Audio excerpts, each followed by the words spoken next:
Soyez les bienvenus encore à une autre illustration de notre pasteur Koumoï. Seigneur vous bénisse.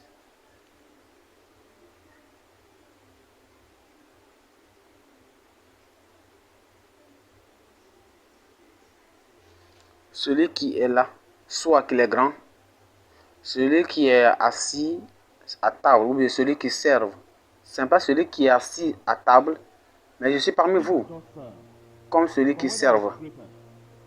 Dans 1 Corinthiens, chapitre 1, à partir du verset 26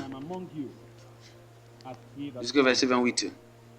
Considérez, frère, que parmi vous, qui a été appelé, il n'y a pas beaucoup de sages, selon la chaise, ni beaucoup de puissants, ni beaucoup de nobles. Mais Dieu a choisi les choses folles du monde pour confondre les sages. Dieu a choisi les choses faibles du monde pour confondre les choses fortes. Et Dieu a choisi les choses viles du monde et celles qu'on méprise et celles qui ne sont point, pour réduire à néant celles qui sont. On parle de la vie du royaume, pour le royaume. Le sujet du leadership est vraiment quelque chose qui doit vraiment être concerné. Et seulement l'Église aussi doit être intéressée. La raison pour cela, c'est tellement clair. Dans le monde, sans certain nombre, certains types de leaders, certaines choses ne peuvent pas être effectivement faites. Dans l'église, dans la construction, dans le business, il y a le leadership. Dans le planning, dans le pourquoi, dans tout ce que nous pensons dans le monde, il y a le leadership. Et quand on vient aussi dans l'église, il y a aussi le leadership. Et dans ces choses que je viens de vous dire, Jésus et aussi Paul a un fait d'emphasis, qu'il doit savoir que dans l'église, c'est une autre chose. Dans Luc 22, verset 22, il y a un type de leadership. Et ce qu'ils font dans le royaume de Dieu. Et comment les leaders exercent leur autorité, comment ils conduisent et comment ils leadent. Et Jésus a dit dans ses disciples que le type de leadership qu'on fait dans l'église est différent de celui de l'église, de le monde. Ce qui se fait parmi les païens.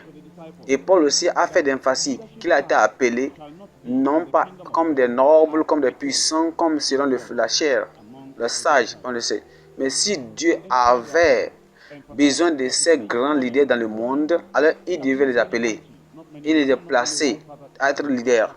Mais parce que Dieu connaît que dans les choses, dans le monde, dans le royaume de Dieu est différent, à l'église est différent, ce qu'il a donné à ses enfants de Dieu, comment ils devaient vivre, comment ils devaient mener une vie, et comment ils doivent faire les choses, et comment ils doivent faire cela. Ici, on doit corriger quelque chose. Dans la vie chrétienne, dans l'église chrétienne, dans les dénominations dans le monde entier, généralement dans le monde entier, si quelqu'un a été un enseignant dans le monde et il devient chrétien, un enfant de Dieu, sans regarder son habilité ou bien sans performance, on dit parce qu'il est enseignant de profession dans le monde, quand on l'amène dans l'église, il doit aussi être un enseignant. Mais Dieu, ça peut être que Dieu ne peut pas lui donner ce don, ce talent d'enseigner dans l'église. Ça peut être qu'une femme, elle est leader dans le monde et elle vient à l'église maintenant en même temps sans être qualifiée par le Saint-Esprit, par l'Esprit, parce qu'elle est leader dans le monde, elle est dans le leader dans la compagnie, dans son lieu de travail, dans le monde. Alors elle est maintenant leader. Alors elle vient, on dit c'est la même chose. Elle peut aussi leader, elle peut aussi guider, elle peut aussi contrôler, elle peut aussi être un leader aussi ici. Mais c'est un moment, il y a certains politiciens qui sont maintenant, ils sont nés de nouveau et ils ne sont plus encore dans la politique. Ils sont revenus avec Christ. Maintenant on dit, sans les entraîner, sans les savoir qu'est-ce qu'ils peuvent faire, on peut les amener. Certaines personnes vont les amener, ils vont dire, toi, tu étais un leader dans un État, tu étais un leader de cette région, dans le monde, tu viens maintenant de cette église. Alors, il a toujours été un leader. Pourquoi ne pas le faire leader aussi? Non, souvenez-vous que le leadership dans l'église est différent. Il y a peut-être que cette personne faisait certaines choses dans le monde, ça ne veut pas dire 100% quand il vient à l'église, il doit aussi faire la même chose. Mais certaines personnes dans le monde entier, ils sont mariés, mais réveillez-vous que dans le monde, il y a la différence entre la famille mondaine et la famille chrétienne. Et certains fois, on commet des erreurs. Et quand la famille dont cette personne a grandi est différente de la femme que l'autre personne a grandi. Et il y a d'autres manières comme mon père le fait à la maison. Il y a aussi d'autres manières aussi comme l'autre aussi, son père fait de la maison. Alors cette différence est là. Il y a les différences des familles dans le monde. Comment dans cette famille le leadership se fait, c'est différent aussi de comment le leadership se fait aussi dans cette église. Et c'est ce que je dis. Les gens disent que oh, je suis un leader, comment mon père le faisait, comment mon père contrôlait les enfants et parlait à ma maman, contrôlait mon père, contrôlait ma mère, contrôlait les enfants. C'est la même chose que je peux le faire aussi.